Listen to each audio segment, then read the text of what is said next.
Discover Bank online account sign in. Hey everybody, this side Nina from Create, Login, Delete. Today I'm going to show you how you can get logged into your Discover account online.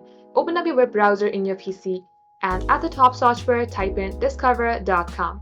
Once you do so, you will land onto its official website. You can see a small pop-up that says Secure Account Login.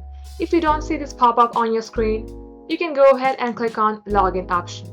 Here enter your user ID, your password at the second box, and your account type. Once done, if you would like this site to remember your user ID, then check the box that says Remember User ID. Once it's all good, go ahead and click on Log In.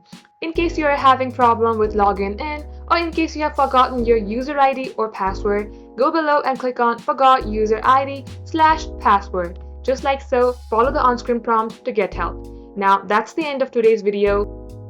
Thank you for watching and do like and subscribe to never miss an update from us.